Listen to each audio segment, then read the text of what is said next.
Hello students, कैसे हैं आप सभी लोग? बढ़िया हैं सभी। तो देखिए बच्चों, हमारा राजस्थान बोर्ड में फिजिक्स का क्लास 12th का फर्स्ट चैप्टर हो चुका है। फर्स्ट चैप्टर अगर बात की जाए तो थ्योरेटिकल बेस पे और डेरिवेटिव बेस पे तो हो चुका है। न्यूमेरिकल्स उसके हमने नहीं किए थे। न्यूमेरिकल्स अब हम एक साथ करेंगे। न्यूमेरिकल्स में सबसे पहले हम एग्जाम्पल्स लेंगे। एग्जाम्पल्स में से आपने जो प्रॉब्लम्स बताई थी मुझे, वो एग्जाम्पल्स हम लेंगे जिन जिन में आपको प्रॉब्लम आ रही थी। उसके बाद हम क्वेश्चंस भी लेंगे और साथ में हमारा सेकंड पार्ट भी पैरेलल स्टार्ट किया करेंगे। मतलब 15-20 मिनट न्यूमेरिकल्स को दिया करेंगे हम, बाकी जो 30-40 मिनट का लेक्चर रहता है उसमें हम सेकंड चैप्टर गॉस वाला नियम जो है वो स्टार्ट कर देंगे। बट न्यूमेरिकल्स पे आने से पहले कुछ बेसिक कंसेप्ट की बात मैंने की थी, जो आपकी पिछली क्लास के बेसिक कंसेप्ट हैं उनके लिए मैंने कहा था कि पहले हम वो स्टार्ट करेंगे।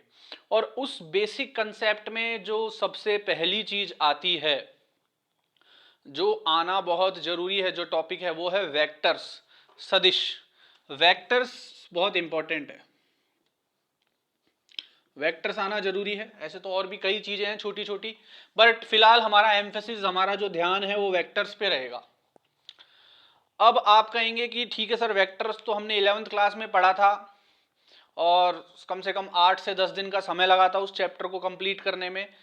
तो देखिए, जो जिन बच्चों ने क्लास पर्सनली मुझसे ली हुई है उनके पास तो नोट्स वगैरह हैं, तो वो जो है अपना नोट्स वगैरह खोल के बैठे हैं, साथ में 11th क्लास की बुक खोल के बैठे हैं आप सभी बच्चे। और जो भी मटेरियल है आपका वेक्टर का, उसको आप जो है अपने पास रखें और पढ़ते समय वो भी आपके पास मटेरियल होना चाहिए। 11th क्लास की बुक का वेक्टर वाला पार्ट, साथ में जो भी मटेरियल आपके पास है। 8 से 10 लेक्चर का वो जो है समय लगता है उसमें। अगर हम पूरा 11th क्लास का वेक्टर्स का चैप्टर पढ़ेंगे तो कम से कम 8 से 10 लेक्चर चाहिए, तो इतना तो पॉसिबल नहीं हो पाएगा। तो हम क्या करेंगे, मैं जो है आपको बिल्कुल इंपॉर्टेंट जो चीजें हैं वेक्टर्स की, वो सब यहाँ कवर करने की कोशिश करूंगा। और कोशिश करूंगा कि इसे 2 लेक्चर में या 3 लेक्चर में खत्म कर सकूं मैं। ठीक है, तो जो जो मेन चीजें हैं, सब टॉपिक्स तो कवर नहीं कर पाएंगे, क्योंकि उसमें तो जैसा मैंने बताया आपको कि 8 से 10 दिन का लेक्चर आता लगता है, उसमें पूरा एक चैप्टर है, तो वो तो पॉसिबल नहीं हो पाएगा। लेकिन जो है, हम जो इंपॉर्टेंट टॉपिक्स हैं हमारे, जो जो मेन टॉपिक्स हैं, वो जरूर कवर करेंगे इसमें।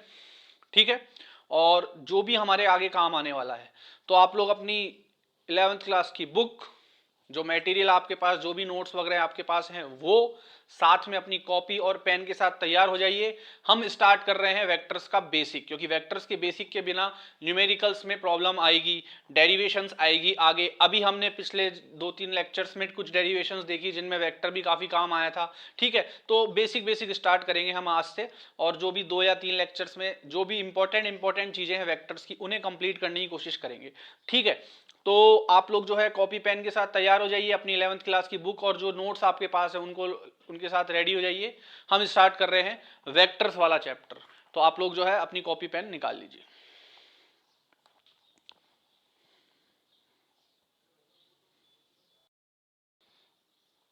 तो चलिए शुरू करते हैं। वेक्टर्स जो है हमारा, तो सदिश देखिए, सबसे पहले क्या होता है, सदिश समझते हैं हम कि सदिश क्या होता है। देखिए, सदिश का मतलब दिशा के साथ। सदिश का क्या मतलब होता है, वेक्टर क्या होता है, हिंदी में क्या बोलते हैं इसको, सदिश। सदिश का मतलब दिशा के साथ। ठीक है, अच्छा, राशियों की बात करें तो 2 प्रकार की होती है। अदिश मतलब स्केलर, और सदिश मतलब वेक्टर्स। ठीक है, स्केलर और सदिश मतलब वेक्टर। क्या मैं कह सकता हूं कि अदिश और सदिश में जो एक फर्क है वो है दिशा का। दिशा का मतलब क्या है, कुछ राशियां ऐसी होती है जिनमें दिशा बताना आवश्यक है, कुछ राशियां ऐसी होती है जिनमें परिमाण ही काफी है। अच्छा, परिमाण का क्या मतलब होता है, परिमाण क्या होता है किसी चीज का, परिमाण होता है उसका माप। माप मतलब मेजरमेंट, माप मतलब मेजरमेंट, जैसे लंबाई 10 सेंटीमीटर, 5 सेंटीमीटर, तो ये जो अंक निकल के आ रहे हैं, ये जो आंकिक मान है, न्यूमेरिकल वैल्यू जो है 5, 10, ये सब क्या है? परिमाण। ठीक है, तो कुछ राशियां ऐसी होती है जिनमें सिर्फ परिमाण ही काफी होता है, कुछ राशियां ऐसी होती है जिनमें परिमाण के साथ साथ दिशा भी चाहिए होती है, जिनमें सिर्फ परिमाण ही काफी है, दिशा की आवश्यकता नहीं है, वह अदिश कहलाती है, जिनमें परिमाण के साथ साथ दिशा भी चाहिए वह सदिश कहलाती है। समझ में आ गई क्या बात? चलिए, तो जैसे मान लो मैं बाजार गया, मैंने 10 किलो चावल खरीदे बाजार से, 10 किलो चावल खरीदे। तो अब मेरे लिए चावल जो है, ये जो मैंने खरीदा चावल का, ये क्या हो गया? द्रव्यमान हो गया, ये द्रव्यमान। 10 किलो चावल खरीदे मैंने, तो चावल का द्रव्यमान मान लो एक बार के लिए। ठीक है, अब ये जो 10 किलो चावल मैंने खरीदे, क्या मुझे इसके साथ दिशा बताने की जरूरत है क्या? घर पे का आपको बोला हाँ भाई 10 किलो चावल लिया, आप गए दुकान पे, आपने 10 किलो चावल खरीदे, अब वहां ये बताना जरूरी है क्या 10 किलो चावल लाया हूं उत्तर दिशा से, या 10 किलो चावल लाया हूं पूरब दिशा से, या 10 किलो चावल मैं पूरब दिशा में लेके गया था? ये सब बोलने की जरूरत नहीं है। मेन चीज क्या है? 10 किलो, चाहे उत्तर से लाओ, चाहे पूरब से में दिशा में जाओ, चाहे उत्तर दिशा में जाओ, 10 किलो चावल 10 किलो ही रहेगा।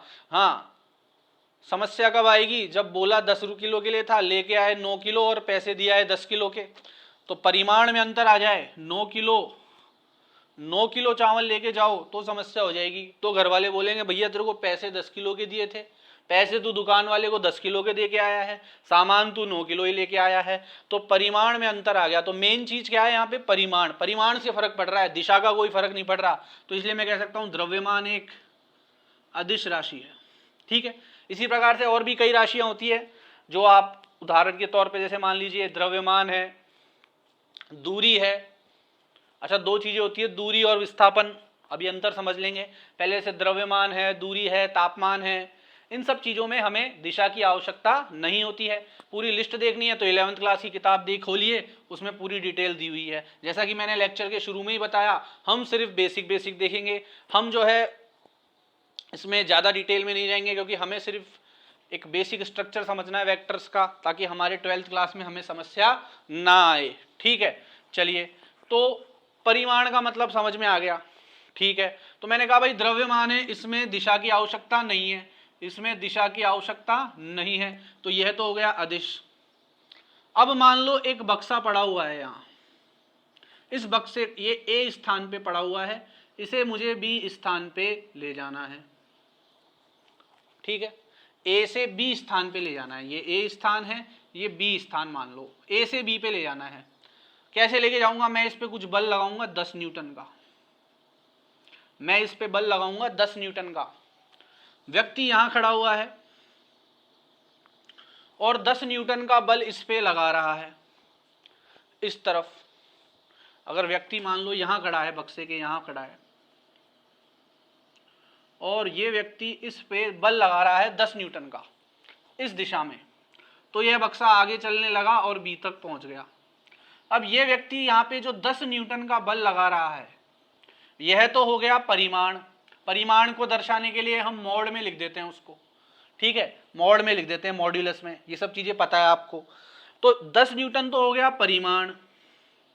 ठीक है, अब ये व्यक्ति यहां खड़े होने की जगह यहां खड़ा हुए, वही 10 न्यूटन का बल लगाए इस दिशा में, तो क्या ये कभी बी तक पहुंच पाएगा क्या?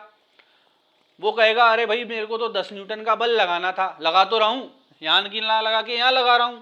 तो आप कहोगे वो तो भाई ठीक है, लेकिन तुम्हारी दिशा तो विपरीत है, ले जाना तुम्हें बक्से को वहां है, ले जाना तुम्हें बक्से को वहां है, लगा तुम इस दिशा में रहे हो। 10 न्यूटन का ही लग रहा है बल, यहाँ खड़ा था तब भी 10 न्यूटन का लग रहा था, पर यहाँ हमने जब वो इस दिशा में लगा रहा था तो हम कह रहे थे हाँ भाई ये बिल्कुल सही काम कर रहा है। लेकिन इसी की जगह यहाँ खड़ा होकर इस दिशा में लगाने लगा तो हमने कहा मूर्ख है क्या, इस दिशा में थोड़ी लगेगा, और इस दिशा में लगाएगा तो कभी यहाँ पहुंच पाएगा। मतलब बल के लिए सिर्फ परिमाण ही नहीं, सिर्फ 10 न्यूटन का बल लगना ही काफी नहीं है, एक निश्चित दिशा भी पता होनी चाहिए कि कौन सी दिशा में लगेगा, तभी वो संपूर्ण माना जाएगा। तो बल जो है वो क्या है? एक सदिश राशि है। बल क्या है? सदिश राशि है। क्यों? क्योंकि बल के लिए किस किस की आवश्यकता है? परिमाण की तो है ही, ठीक है भाई, परिमाण की तो है ही, और परिमाण के साथ साथ उसकी दिशा की भी आवश्यकता है। मैग्नीट्यूड भी चाहिए, परिमाण को बोलते हैं मैग्नीट्यूड, तो मैग्नीट्यूड भी चाहिए और डायरेक्शन भी चाहिए। जब ये दोनों चीजें मिल जाती है तो राशि क्या बन जाती है? सदिश बन जाती है। क्या बन जाती है? सदिश, मतलब वेक्टर। क्या बन जाती है? सदिश मतलब वेक्टर। तो ये तो कहानी हो गई सदिश और अदिश की, ठीक है। चलिए, अगर आप चाहें इसमें कुछ नोट कर सकते हैं, परिभाषा वगैरह, वो छोटी छोटी परिभाषाएं हैं जिसमें बल भी हो, दिशा भी हो, सदिश कहलाता है। जिसमें सिर्फ जिसमें परिमाण हो, दिशा भी हो, वह तो कहलाता है सदिश। जिसमें सिर्फ परिमाण हो वह कहलाता है अदिश। तो ये छोटी छोटी डेफिनेशंस के लिए आप क्लास 11th के नोट्स और बुक का रेफरेंस ले सकते हैं। और 11th क्या, ये तो हम 9th 10th से सीखते आए हैं, फिर भी एक इंट्रोडक्टरी पार्ट था ये, तो मैंने थोड़ी सी शुरुआत इससे कर दी। चलिए, अब हम आ जाते हैं डायरेक्ट हमारे रिप्रेजेंटेशन पे कि भैया दर्शाओगे कैसे,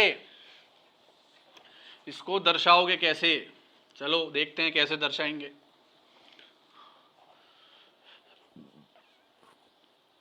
तो देखो, मान लो कोई वेक्टर है ए वेक्टर, तो इस ए वेक्टर को कैसे दर्शाऊंगा? ए वेक्टर को हम दर्शाते थे, किस किस का गुणा होता है ये ए वेक्टर, मतलब इसके मॉड का और उसकी दिशा का, ठीक है, मॉड का और दिशा का। ये जो संख्या होती है, ये जो हिस्सा होता है जो कि ये दो डंडों में हम लगा देते हैं, जिसे हम क्या कहते हैं? मॉड्यूलस का चिन्ह कहते हैं, या मॉड भी कह देते हैं, या मॉड्यूलस भी कह देते हैं, ठीक है। तो मॉड ये तो किसको दर्शाता है? परिमाण को, मैग्नीट्यूड को, ठीक है। जैसे 10 न्यूटन, 5 किलो, 5 मीटर, 10 मीटर, जो भी आंकिक मान है, जो भी न्यूमेरिकल वैल्यू है, जो भी मापा गया मान है, वह तो क्या होता है? परिमाण। और ये जो कैप हम लगा देते हैं, ए कैप बोलते हैं इसको, ठीक है, ये किसको दर्शाता है? दिशा को। जहां भी ये कैप लगा हुआ दिख जाए, मतलब क्या दर्शा रहा है? दिशा को दर्शा रहा है। इसे कहते हैं यूनिट वेक्टर। क्या कहते हैं? यूनिट वेक्टर कहते हैं इसे। यूनिट वेक्टर मतलब एकिक सदिश। एकिक सदिश, एकिक सदिश का परिमाण क्या होता है भाई? एकिक सदिश का परिमाण हमेशा क्या होता है? एक, इसीलिए तो एकिक कहलाता है। एकिक सदिश का परिमाण क्या होता है? एक। किस काम आता है? दिशा दर्शाने के काम आता है। दिशा दर्शाने के, ठीक है, दिशा दर्शाने के काम आता है, ठीक है। ये क्या, ये जो चिन्ह होता है इसको क्या कहते हैं? कैप का चिन्ह होता है ये। और ये पूरा जो होता है ये किसी भी सदिश की दिशा दर्शाने के काम में आता है। समझ में आ गई क्या बात? ठीक है। अब इसके बाद वैसे तो आपकी 11th क्लास में अगर आप देखेंगे तो टॉपिक जो था वह था वेक्टर के प्रकार, जिसमें अलग अलग वेक्टर के प्रकार थे, जैसे समान सदिश, शून्य सदिश, समांतर सदिश, असमांतर सदिश, ये सब थे। पर हम इन सब में नहीं जाएंगे, हम तो बेसिक कवर करना है। तो हम डायरेक्ट 3 चीजें आज के इस टॉपिक में आप कवर करेंगे सदिश से संबंधित। चाहे तो पॉज करके नोट कर सकते हैं, इसको आप पॉज करके नोट कर लीजिए। किसी वेक्टर को कैसे दर्शाते थे? ए वेक्टर, वेक्टर का चिन्ह तो समझते हैं, ये वेक्टर का चिन्ह होता है, ये सदिश का चिन्ह होता है, ये क्या होता है? उसका परिमाण, और ये क्या होती है? उसकी दिशा, ठीक है। तो ये दोनों चीजें होंगी तब वो वेक्टर कहलाएगा या सदिश कहलाएगा, ठीक है। चलिए अब देख लेते हैं, 3 टॉपिक कवर करेंगे आज हम, आज के लेक्चर में 3 चीजें देखेंगे कि भैया सदिश को जोड़ते कैसे हैं, सदिशों का योग,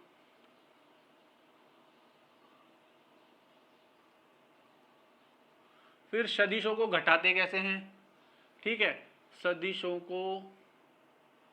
का अंतर मान लो। बेसिकली वैसे देखा जाए तो इस तरह की कोई भी चीज नहीं होती है, अंतर में भी हम यही नियम लगाते हैं योग का ही। अंतर में भी लगता तो नियम योग का ही है, बट फिर भी एक बार के लिए मान लो माइनस आ जाए तो क्या करना है, तो एक बार के लिए इसको मैं एक टॉपिक मान लेता हूं कि भाई सदिशों के अंतर नाम का भी कोई टॉपिक होता है। ठीक है, और जो थर्ड नंबर का हमारा टॉपिक है वो है मल्टीप्लीकेशन ऑफ वेक्टर्स, मतलब सदिशों का गुणन। सदिशों का गुणन, जिसमें हम दो प्रकार के गुणन पढ़ते हैं, डॉट प्रोडक्ट और क्रॉस प्रोडक्ट वाला। ठीक है, चलिए वो सब बात की बात है, पहले ये तीन प्रकार के आज हम टॉपिक कवर करेंगे इस लेक्चर में। तो सबसे पहले हम देख लेते हैं कि भैया सदिशों को जोड़ते कैसे हैं। मेन जो तरीका है सदिशों को जोड़ने का वह क्या है, तो जो फर्स्ट तरीका है, जो फर्स्ट चीज हम पढ़ रहे हैं पहली बात, तो वो है सदिशों का योग। सदिशों का योग, एडिशन ऑफ वेक्टर्स। ठीक है, how to add two vectors. तो सदिशों के योग में अब हम देखेंगे कि जो हमारा सबसे पहला तरीका है, जो सबसे पहला तरीका है जिसे हम कहते हैं पॉलीगन मेथड या बहुभुज नियम, तो कुछ कई सारे नाम हैं इसके, जैसे बहुभुज नियम भी कहते हैं इसको, बहुभुज नियम पहला नियम देख रहे हैं हम। और क्या कहते हैं इसको, हेड टेल बहुभुज नियम, मतलब polygon method. Polygon method, polygon क्या होता है, पॉलीगन क्या होता है, बहुभुज, एक जिसकी दो से अधिक भुजाओं से घिरी बंद आकृति क्या कहलाती है, बहुभुज, पॉलीगन। और एक जो दूसरा इसका नाम है वह है इंग्लिश में कहते हैं उसे हेड टेल मेथड। ठीक है, हेड टेल मेथड। अब हिंदी में आप कहना चाहें तो इसको कह सकते हैं सर पूंछ वाला नियम। ठीक है, सर पूंछ का नियम। बाकी बेसिकली जाना ये बहुभुज नियम से ही जाता है, बट कहीं हेड एंड टेल मेथड मिल जाए तो समझ जाना कि भैया ये सर पूंछ वाली बातें कर रहा है। ठीक है, हम बोलते हैं एक कहावत है बिना सर पूंछ के बातें करना, तो यहाँ पे सर पूंछ की बात करेंगे हम, हेड एंड टेल मेथड की। ठीक है, बिना सर पैर की बातें करते हैं तो यहाँ सर और पूंछ दोनों की बातें करेंगे हम। चलिए अब देखो, इसमें जो हमारा बेसिकली जो बहुभुज जो नियम है, इसमें हम वास्तव में कोई गणना या कैलकुलेशन नहीं करते हैं। वास्तव में कोई गणना नहीं होगी यहाँ पे कि हाँ भाई कोई फॉर्मूला बना रहे हैं या कोई वेक्टर्स में से कुछ निकाल के ला रहे हैं। बेसिकली ये जो चीज होती है यहाँ वास्तविक गणना नहीं करते हैं इस वाले मेथड में। इस वाले मेथड में वास्तविक गणना नहीं होती है, बट फिर भी हम एक बार समझ लेते हैं। टॉपिक स्टार्ट कर रहे हैं, मेन टॉपिक लेने का मतलब ये नहीं है कि अब सब कुछ ही छोड़ दें, सब कुछ नहीं छोड़ा जा सकता है, कुछ चीज़ों को तो कवर करना पड़ेगा, ऑल दो ये काम आए चाहे नहीं आए, इसको हम इस्तेमाल करते नहीं है, बट एक बेसिक शुरुआत के लिए, एक टॉपिक को शुरू करने के लिए इसको समझना भी जरूरी है। तो वास्तविक गणना नहीं होती है यहाँ पे, ध्यान रखने वाली बात यह है। ठीक है, वास्तविक कोई गणना नहीं होती है, यहाँ हम सिर्फ दर्शाते हैं वेक्टर्स को। ठीक है, कैलकुलेशन नहीं होती है यहाँ पे, गणना मतलब कैलकुलेशन नहीं करेंगे हम।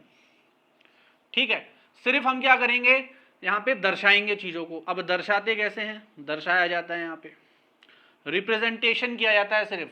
ठीक है, रिप्रेजेंटेशन मेथड का इस्तेमाल किया जाता है, दर्शाया जाता है सिर्फ। कैसे दर्शाया जाता है वो भी देख लेते हैं। तो लुक देखिए, मान लो आपके पास एक वेक्टर है ए वेक्टर, इस तरह से, ये इस दिशा में बना दिया ये वेक्टर मैंने। ठीक है, ए वेक्टर है, ये मैंने सिर्फ बनाया है अभी। ठीक है, और एक वेक्टर है मान लो आपके पास बी वेक्टर इस दिशा में, एक इस दिशा में है, एक इस दिशा में है। अब मुझे ए वेक्टर प्लस बी वेक्टर, योग पढ़ रहे हैं ना हम, तो योग करेंगे, ए वेक्टर प्लस बी वेक्टर ज्ञात करना है। अच्छा बच्चों, इससे पहले देखिए, ये अभी जो मैं साउंड रिकॉर्डिंग कर रहा हूं तो ये किसी दूसरे डिवाइस के थ्रू कर रहा हूं मैं, तो आप लोग मुझे ये आउटपुट जरूर दीजिए, फीडबैक जरूर दीजिए इसमें कमेंट में या फिर अपने ग्रुप में, कि जो साउंड क्वालिटी है वो पहले जो वीडियोस बनते थे उनसे बेहतर हुई है, उनसे खराब हुई है, चलने लायक है नहीं है, ये सब चीज़ आप मुझे बताइए। ठीक है, ताकि अगर चलने लायक है तो इससे चलाएंगे, पहले वाला ज़्यादा अच्छा था तो वो वाली भी वो ट्राई करेंगे, ना वो अच्छा था ना ये वाला अच्छा है तो कुछ नया लेके आएंगे। तो आप लोग आउटपुट जरूर दीजिए मेरे को। ठीक है, चलिए अब मुझे ए वेक्टर प्लस बी वेक्टर ज्ञात करना है, इनका योग ज्ञात करना है। ठीक है, मान लो इनका योग है, एक नया वेक्टर आएगा आर वेक्टर, जिसे हम परिणामी सदिश कहते हैं। क्या कहते हैं? परिणाम। परिणाम निकल के आता है ना, रिजल्ट। परिणामी सदिश, रिजल्टेंट वेक्टर। ठीक है, रिजल्टेंट वेक्टर। कुछ चीजों की इंग्लिश हमें पता होनी चाहिए, क्योंकि उन चीजों को जब हम दर्शाते हैं तो जो उनकी इंग्लिश में जो नाम होता है उसके पहले अक्षर से ही दर्शाते हैं हम। ठीक है, तो कंफ्यूजन नहीं है, हमें याद नहीं करना पड़ेगा इसको अलग से कि इसको दर्शाते कहीं से हैं। भाई सीधी सी बात है, परिणाम को बोलते हैं रिजल्ट, परिणामी को बोलते हैं रिजल्टेंट। रिजल्टेंट का पहला अक्षर आर, इसलिए इसको आर से दर्शा रहे हैं। और आगे भी कई चीजें हम ऐसी पढ़ते आए हैं पहले भी, और आगे भी हम पढ़ेंगे, जिसमें चीजों के जो अंग्रेजी नाम होते हैं इंग्लिश में जो उनको कहा जाता है, उसके फर्स्ट लेटर से ही उसके सिंबल को दर्शाया जाता है, उसको डिनोट किया जाता है। ठीक है, तो ये इंपॉर्टेंट है, आपको कुछ चीजों का पता होना चाहिए। ठीक है, अब परिणामी जो सदिश है, रिजल्टेंट जो वेक्टर है, ये कैसे ज्ञात करेंगे? देखिए इसको देख लेते हैं कि इसको कैसे ज्ञात करेंगे। तो देखिए इसमें मैंने जैसा कि बताया, कोई कैलकुलेशन नहीं होगी किसी प्रकार की। कुछ टेक्निकल प्रॉब्लम आ गई थी इसमें, तो देखिए तो हम क्या देख रहे थे कि देखिए हाँ, परिणामी सदिश कैसे निकाल देंगे। जैसे मैंने बोला था कि भाई एक ए वेक्टर है, एक बी वेक्टर है, और ए वेक्टर प्लस बी वेक्टर क्या होगा, मान लिया इसका परिणामी सदिश जो है रिजल्टेंट वेक्टर, वो क्या आ गया, आर वेक्टर आ गया मान लो। ठीक है, अब देखो कैसे ज्ञात करेंगे इसको। तो इसमें हम क्या करेंगे, बेसिकली हम क्या करेंगे, इसमें हेड टेल मेथड का प्रयोग कर सकते हैं। जैसे हम कहते हैं कि इसके सर को इसकी पूंछ से मिला देंगे। कैसे मिलाएंगे? हाँ, आप एक वेक्टर को एक जगह से उठा के दूसरी जगह ले जा सकते हो, कोई प्रॉब्लम नहीं है, समांतर रूप से। ठीक है, समांतर रूप से ले आ सकते हो। भाई ये ऐसे था, इसको उठा के यूं क्यों रख दिया, अब इसको टेढ़ा मत कर देना, दिशा मत बदल देना कि यूं था और यूं उल्टा रख दिया, इसको ऐसे रख दिया ए वेक्टर को, या ऐसे रख दिया ए वेक्टर को, या ऐसे रख दिया ए वेक्टर को, ये नहीं कर सकते। समांतर रूप से आप एक जगह से दूसरी जगह पे इसको ट्रांसफर कर सकते हैं, स्थानांतरित कर सकते हैं। तो ए वेक्टर को तो मैंने यहां रख दिया, और बी वेक्टर को ऐसे कैसे उठा के यहां रख दिया, थोड़ा नीचे बना देता हूं इसको। ए वेक्टर को तो यहां रख दिया और बी वेक्टर को उठा के यहां रख दिया।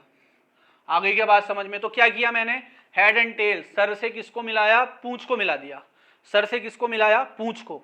तो ध्यान रखना, इनका जो रिजल्टेंट वेक्टर होगा, इनका जो योग होगा, वो कैसे ज्ञात होगा, पहले सदिश की पूंछ से, पहले सदिश की पूंछ से जो रिजल्टेंट वेक्टर होगा परिणामी सदिश, उसकी पूंछ मिला दो, और आखिरी सदिश के सर से उसका सर मिला दो।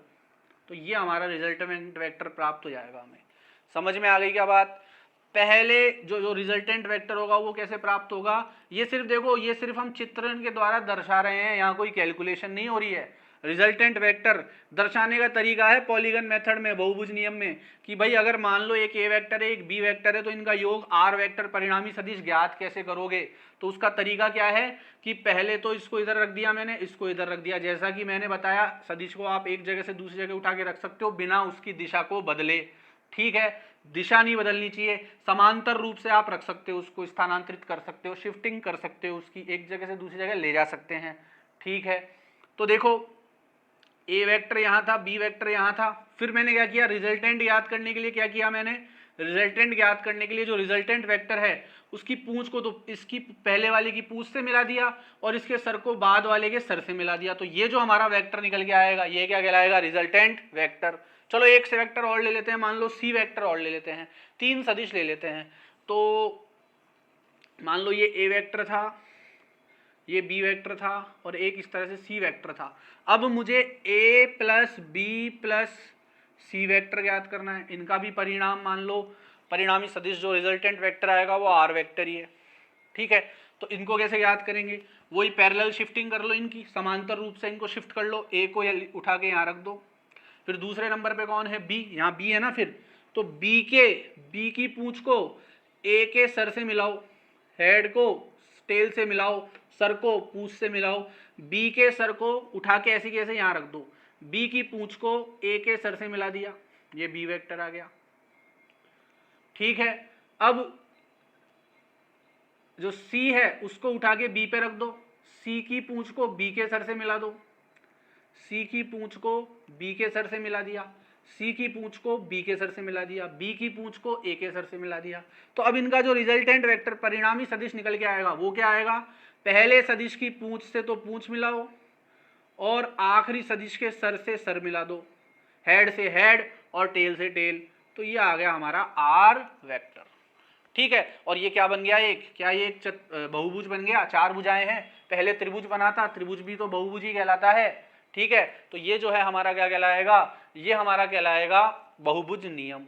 ठीक है, इसमें कोई कैलकुलेशन नहीं है, ये सिर्फ एक through the way of representation, मतलब कि रिप्रेजेंट करने के तरीके के द्वारा हम इसको दर्शाते हैं। ठीक है, कि इसको दर्शाया कैसे जाएगा। चलिए पॉज करके इसको आप नोट कर सकते हैं, पॉज करके नोट कर लीजिए, पॉज करके नोट कर लो, कर लिया सभी ने नोट। चलिए भाई अब इसको देखते हैं, अगला सेकंड जो हमारा जो इसका तरीका है, ये तो बहु सदिश के योग में फर्स्ट तरीका है, फर्स्ट मेथड है ये तो। अब इसका जो सेकंड मेथड है वह है समांतर चतुर्भुज नियम। ये थोड़ा इंपॉर्टेंट है, इसको थोड़ा ध्यान से देखना। समांतर चतुर्भुज का नियम क्या कहता है सदिश योग में।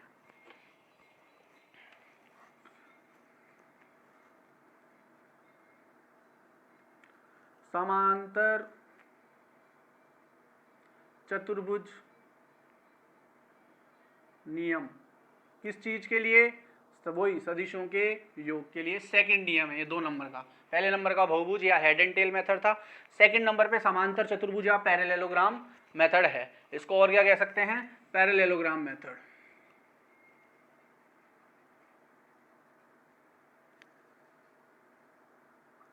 ठीक है, तो देखो पैरेललोग्राम मेथड में हम क्या करते हैं, पैरेललोग्राम मेथड में फिर से मैं आपको एक सिचुएशन देता हूं। मान लो एक वेक्टर है ए वेक्टर, एक वेक्टर है बी वेक्टर, इनको जोड़ना है पैरेललोग्राम लॉ की मदद से या समांतर चतुर्भुज के नियम के द्वारा। तो देखो इसमें क्या होगा, पैरेललोग्राम मेथड में या समांतर चतुर्भुज नियम में हमेशा ध्यान रखना, पूंछ से पूंछ को मिलाना है, टेल से टेल को जोड़ना है, टेल से टेल जुड़ेगी, पूंछ से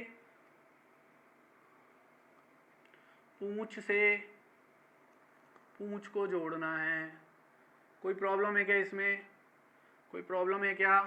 ठीक है, वहां तो पॉलीगन वाले मेथड में तो या बहुभुज वाले नियम में तो हम सर को पूंछ से जोड़ रहे थे, यहाँ पे पूंछ से पूंछ जोड़नी है इसकी। ठीक है, तो एक मान लो ए वेक्टर है, एक बी वेक्टर है, ए वेक्टर है मान लो इस तरीके से, बी वेक्टर है मान लो इस तरीके से, ये ए है ये बी है।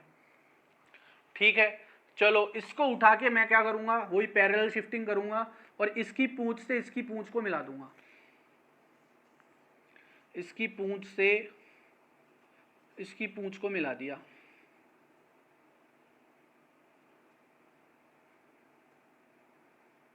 ए वेक्टर की पूंछ से बी वेक्टर की पूंछ को मिला दिया। तो ये तो हमारा रिप्रेजेंटेशन का तरीका हो गया। अब क्या करें सर, अब इसको एक समांतर चतुर्भुज के रूप में बना लो डॉटेड लाइन के द्वारा। कैसे बनाएं, इस तरीके से, ये एक समांतर चतुर्भुज बन गया। समांतर चतुर्भुज आप लोग छोटी क्लास में पढ़ के आए हैं, कुछ इस तरीके से बनाते थे। क्या खासियत होती थी भाई इसकी, कि इसकी सम्मुख भुजाएं समान भी होती थी और समांतर भी होती थी। सम्मुख मतलब आमने सामने वाली भुजाएं। ठीक है, तो ये एक समांतर चतुर्भुज बन गया। अब इसका जो ए वेक्टर प्लस बी वेक्टर है, मान लो इसका परिणामी सदिश वही आर वेक्टर आ रहा है, इनका रिजल्टेंट क्या आ रहा है, आर वेक्टर निकल के आ रहा है। ठीक है, तो वो आर वेक्टर कैसे ज्ञात करेंगे, तो यहां से हम एक विकर्ण इसमें डालेंगे। समझ में आ गई क्या बात, यहां से एक विकर्ण हम इसमें डालेंगे, वही पूंछ से पूंछ और सर से सर मिलाते हुए एक विकर्ण हम यहाँ पे डालेंगे। और ये जो विकर्ण होगा, ये जो विकर्ण होगा किसका, इस समांतर चतुर्भुज का, वही किसको दर्शाएगा, वही आर वेक्टर को दर्शाएगा। यह कौन सा नियम कहलाता है, समांतर चतुर्भुज का नियम, पैरेललोग्राम मेथड। इसमें क्या होता है, पूंछ को पूंछ से मिलाते हैं और एक समांतर चतुर्भुज बनाते हैं, और उस समांतर चतुर्भुज का एक जो हम विकर्ण लेते हैं वही क्या होता है, हमारा रिजल्टेंट वेक्टर होता है। ठीक है, यहाँ हम कह सकते हैं कि जो विकर्ण है यही क्या है हमारा परिणामी सदिश, परिणामी सदिश। ठीक है, अब कुछ बच्चों को देखो कई बार कंफ्यूजन हो जाता है, कोई प्रॉब्लम नहीं है, छोटे छोटे कंफ्यूजन भी हो जाते हैं, क्योंकि मैंने देखे हुए हैं गलती करते हुए उनको दो चीज़ें होती है, एक परिमाण एक परिणाम, दोनों ही वेक्टर में यूज लेते हैं। परिमाण तो अभी मैंने बताया क्या होता है, न्यूमेरिकल वैल्यू जिसे मोड द्वारा दर्शाते हैं, और परिणाम क्या होता है, इसका रिजल्ट, मतलब कि इसका जो फल प्राप्त होता है हमें, ये जो फल प्राप्त हो रहा है जोड़ने पर। समझ में आ रही है बात? तो परिणाम और परिमाण अलग अलग हैं, ध्यान रखना। परिमाण तो क्या होता है, जो आंकिक, जो संख्या, जो आंकिक मान आया था उसको दर्शाने वाला। ठीक है, चलिए, तो ये हो गया हमारा। अब इसमें आर वेक्टर का मान भी निकाल सकते हैं हम। क्या निकाल सकते हैं? आर वेक्टर का मान निकाल सकते हैं। बोले सर कैसे निकालेंगे आर वेक्टर का मान? तो देखिए, अगर मैं बात करूं इस आर वेक्टर के मान की, मॉड आर की, तो इसका मान क्या होता है? तो इसका मान होता है अंडर रूट, अब मैं डायरेक्ट बता रहा हूं, वैसे इसका पूरा डेरिवेशन है, बट आप इसे डायरेक्ट याद कर लीजिए।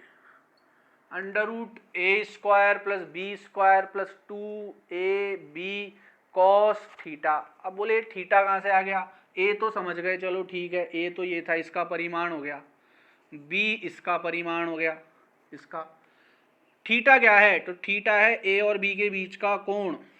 थीटा क्या है? ए व बी के बीच का कोण क्या है?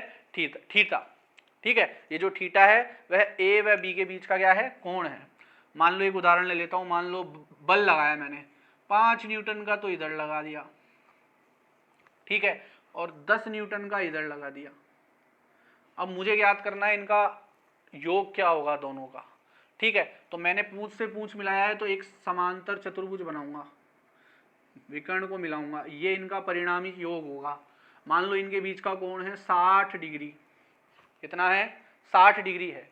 तो मैं क्या करूंगा, एक ही जगह तो 5 का स्क्वायर, जैसे इनका मॉड निकालना है मुझे, अभी सिर्फ ध्यान रखना मॉड आर लिखा है, मतलब जो परिणामी सदिश है उसका परिमाण याद कर रहा हूं अभी मैं, सिर्फ परिमाण याद कर रहा हूं। दिशा अभी निकालेंगे हम, दिशा कैसे निकलेगी वो अलग चीज है, पहले परिमाण तो याद कर लें।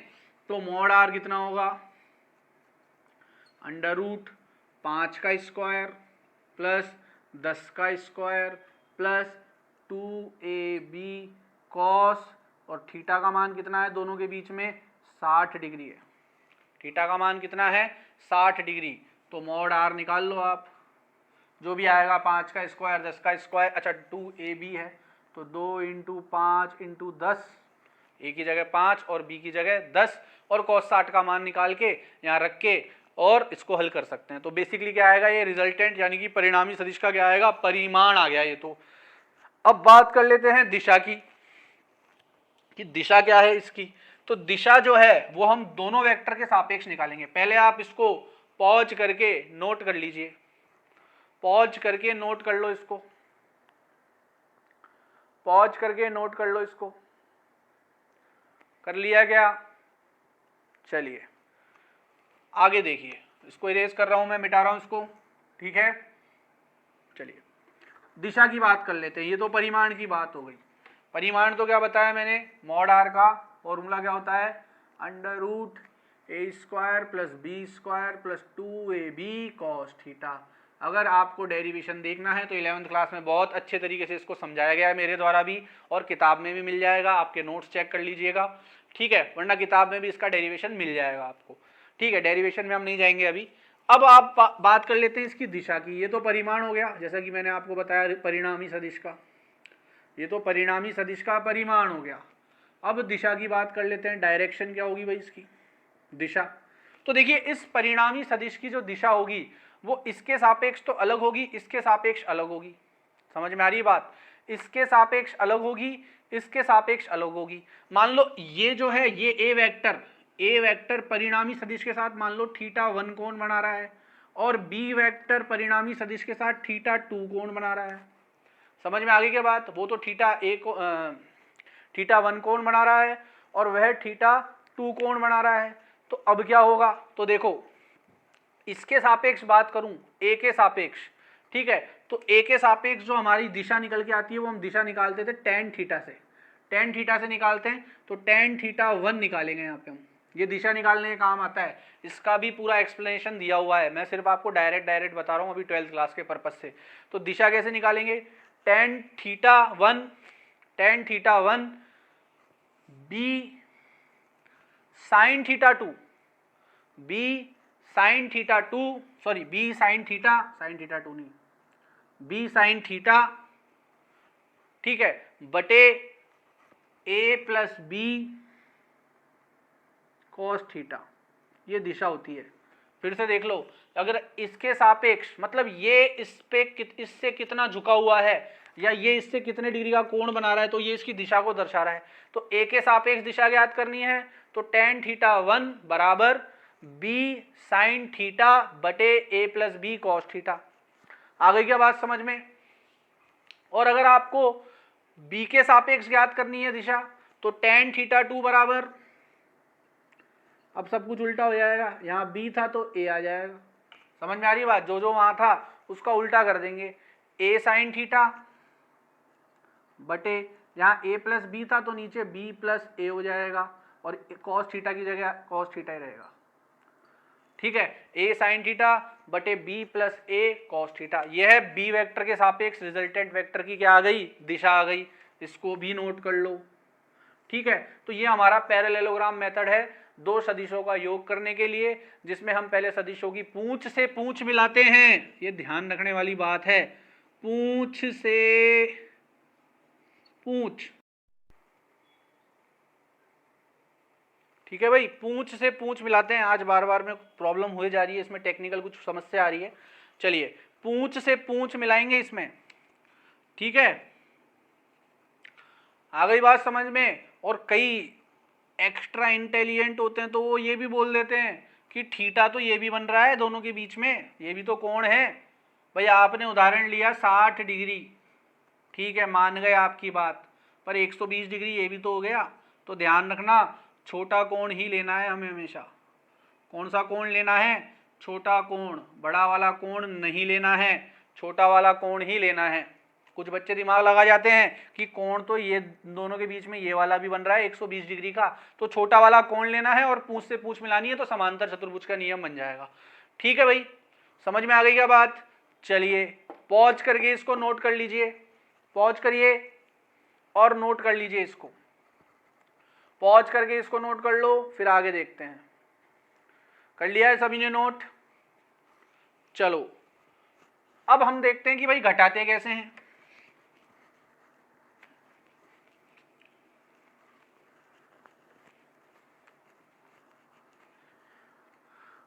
तो दो सदिशों में अंतर कैसे ज्ञात करते हैं।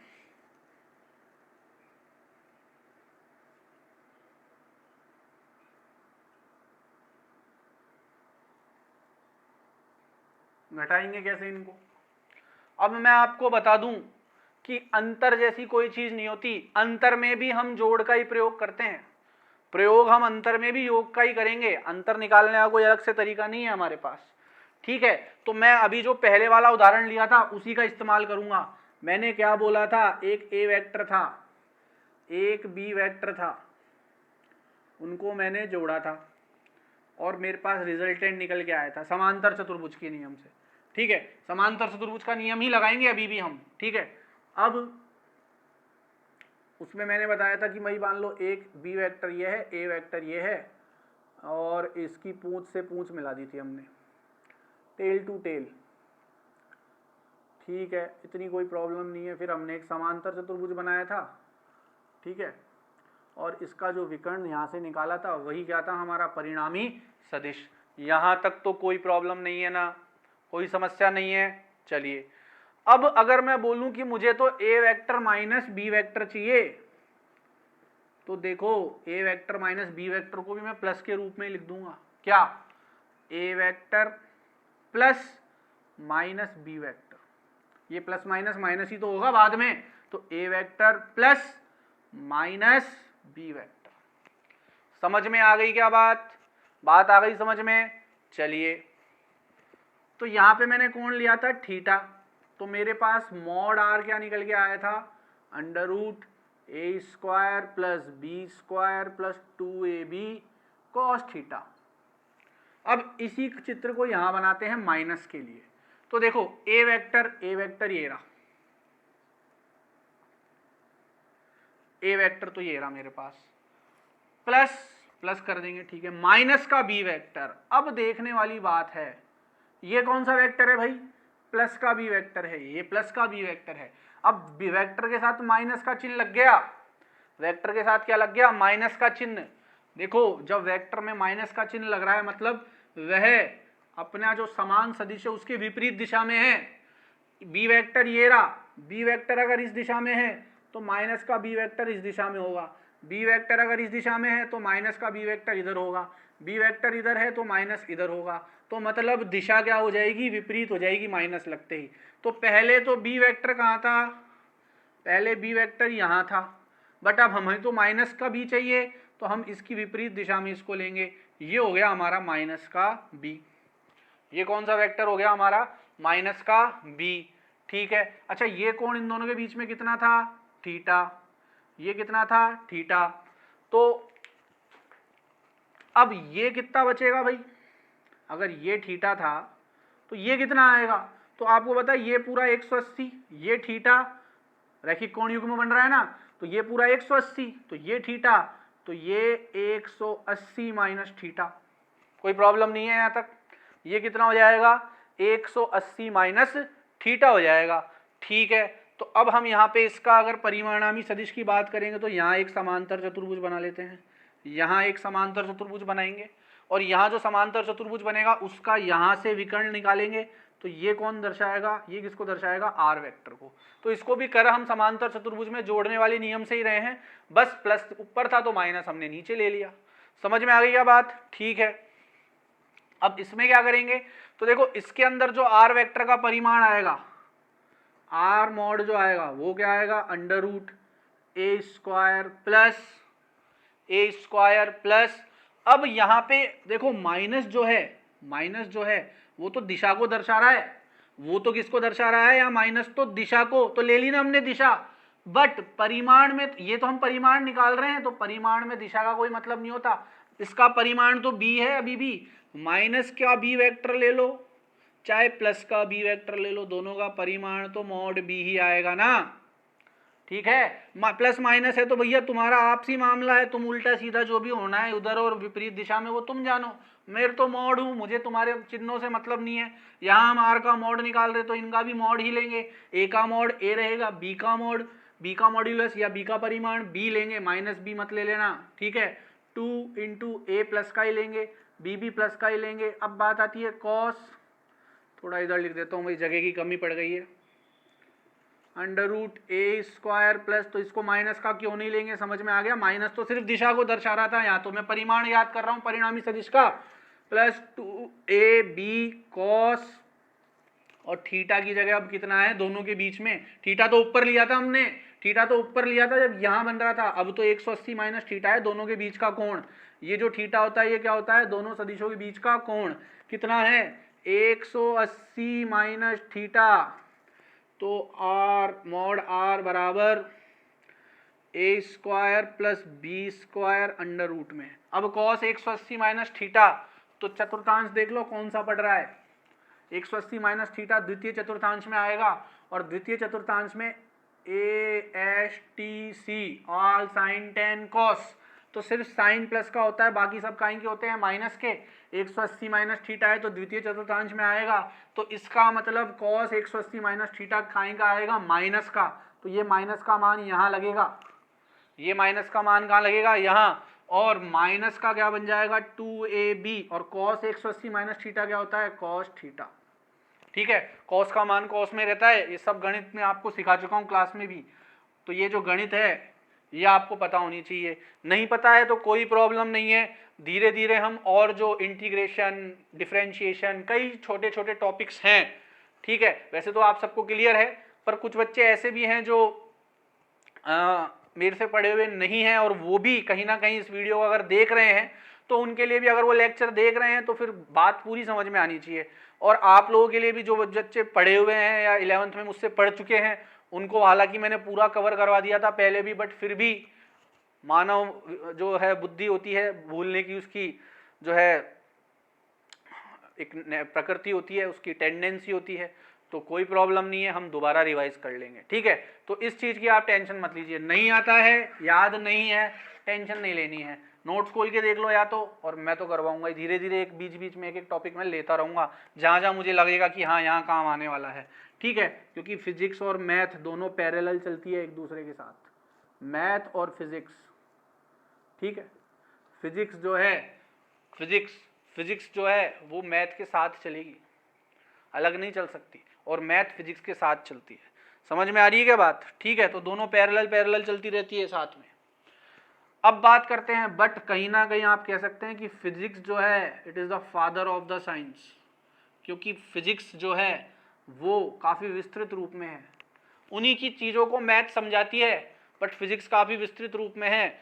और फिजिक्स को देखो बच्चों, आप अगर रटने की कोशिश करोगे ना तो आपसे बड़ा बेवकूफ कोई नहीं है। फिर फिजिक्स को फील करना पड़ेगा, फिजिक्स को समझना पड़ेगा, उसे महसूस करना पड़ेगा, हर चीज का कारण निकालना पड़ेगा, हर चीज के बारे में पता होनी चाहिए आपको बात, ठीक है। अब ये मैंने फॉर्मूला लिख तो दिया, बट कहीं ना कहीं मुझे खटक तो रहा है कि यार ये डेरिवेशन था इसका, मैंने डायरेक्ट बता दिया, बट क्या करें, अब ये तो एक पुरानी पिछली क्लास का चैप्टर है, उसमें पूरा डेरिवेशन दिया हुआ है, तो वहां से समझना आपका काम है। इतनी उत्सुकता तो आप में भी होनी चाहिए, आप साइंस के स्टूडेंट्स हैं, तो साइंस का बच्चा जो होता है उसके अंदर एक प्राप्त करने की, खोजने की प्रकृति होनी चाहिए, हर चीज का कारण पता लगाने की प्रकृति होनी चाहिए उसमें, ठीक है। अदरवाइज कोई मतलब नहीं है फिर साइंस लेने का।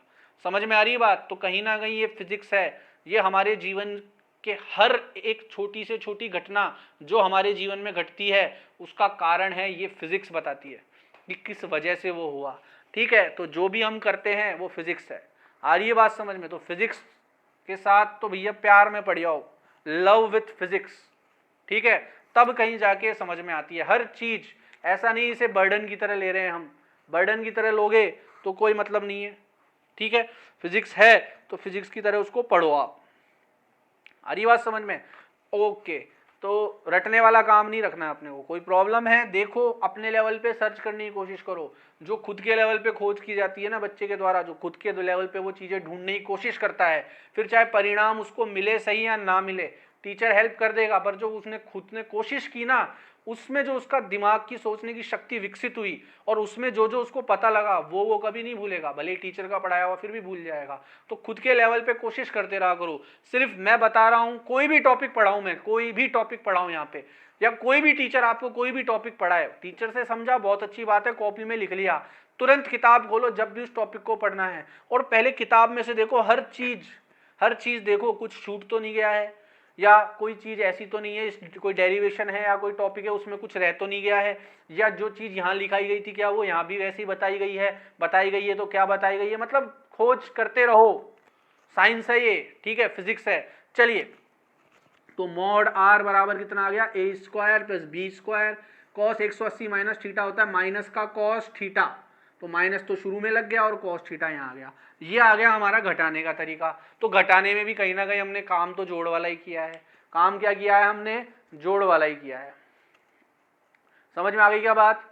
अच्छा भाई, अगर मैं बोलूं कि अगर ये तो है योग, ये क्या है योग, और ये है एक तरह से बाकी, ठीक है, ये तो मैंने किसके लिए निकाला, ए वेक्टर माइनस बी वेक्टर के लिए निकाला एक तरह से, बाद में उसको भले ही प्लस के रूप में लिख दिया पर निकाला तो इसी के लिए। और ये मैंने निकाला ए वेक्टर प्लस बी वेक्टर के लिए। क्या कभी ये दोनों मान समान हो सकते हैं क्या, क्या कभी A vector plus B vector A vector minus B vector के बराबर हो सकता है क्या, बिल्कुल हो सकता है। कैसे पता लगेगा, किस पे निर्भर करेगा, निर्भर करेगा इस थीटा पे, किस पे निर्भर करेगा, थीटा पे। अगर ये माइनस है ये प्लस है, यही तो अंतर है यहाँ पे कि ये तो सर माइनस है और ये प्लस है। अगर ये पूरा पार्ट जीरो हो जाए, ये पूरा पार्ट जीरो हो जाए, तो यहाँ भी A square plus B square और यहाँ भी A square plus B square, तब तो मैं कह सकता हूँ ना root A plus vector A plus vector B vector A minus vector B के बराबर आ गया। अब ये पार्ट जीरो कब हो, जब थीटा का मान 90 हो, जब कॉस 90 हल हो गए तभी तो जीरो आएगा। तो थीटा के मान 0 डिग्री पे, थीटा के मान 0 डिग्री पे ए वेक्टर प्लस बी वेक्टर किसके बराबर हो जाएगा, ए वेक्टर माइनस बी वेक्टर के। ए वेक्टर प्लस बी वेक्टर किसके बराबर हो जाएगा, ए वेक्टर माइनस बी वेक्टर के हो जाएगा। ठीक है। अच्छा एक बात और ध्यान रखना आप कि ये थीटा का मान जो है हम कहाँ से कहाँ तक लेंगे, 0 से लेके 180 तक, 90 पे दोनों बराबर हो गए। ठीक है, बाकी थीटा का मान 0 से रख सकते हो कहाँ तक, 180 डिग्री तक रख सकते हो आप। समझ में आ गई बात। ठीक है, चलिए इसको कॉपी कर लीजिए। अब 180 से बड़ा हो तो सकता है, पर अगर आप चित्र बना के देखोगे तो कभी 180 से बड़ा मिलेगा नहीं आपको, क्योंकि यहाँ पे अगर मान लो प्लस वाला है तो हम हमेशा छोटा कोण लेंगे जो कि 90 के से ही कम आ रहा है या 90 आएगा। ठीक है, और मान लो अगर 120 ले, ये कोण बन गया दो वेक्टर्स के बीच में, ये 120 है, ये 120 है तो हम यहाँ से छोटा ले लेंगे, और मान लो बड़ा भी लेते हैं, ठीक है 120 ले लेंगे हम। आ गई बात समझ में, 120 भी ले लेंगे तो मैंने इसीलिए तो बोला है 0 से 180, बट 180 से बड़े पे नहीं जाओगे आप। ठीक है, आप कोशिश भी करोगे तो आप नियम लगाओगे तो फिर आपको फिर से 180 के अंदर ही आना पड़ेगा। तो आप सिर्फ इतनी सी बात याद ध्यान रखें कि ये जो है 0 से 180 के मध्य होगा, और अगर थीटा 0 है तो दोनों वेक्टरों का योग और उनका जो बाकी होता है या उनका जो अंतर होता है वो समान होता है। ठीक है बच्चों, आज के लिए हम इतना ही देखेंगे। कल हम कहीं ना कहीं जो है मल्टीप्लीकेशन ऑफ वेक्टर्स मतलब सदिशों का गुणन देखेंगे, और सदिशों के गुणन के साथ साथ हम कार्तीय रूप भी देखेंगे सदिशों का, जिसमें हम आई कैप, जे कैप, के कैप, एक्स अक्ष पे, वाई अक्ष पे, जेड अक्ष पे ये सब लेते थे ना, तो वो वाला सिस्टम भी देख लेंगे। ठीक है, और हम देखते हैं कि आगे और इसमें हमें कितने लेक्चर लगेंगे, कोशिश करेंगे कि और 1 या 2 लेक्चरों में इसको ख़त्म करें हम। ठीक है, तो आज के लिए हम इतना ही देखेंगे। पॉज करके इसको नोट कर लीजिए। अगली जो क्लास होगी उसमें हम गुणन देखेंगे और सदिशों का कार्तीय रूप भी देखेंगे। तब तक के लिए आप पढ़ते रहिए। धन्यवाद।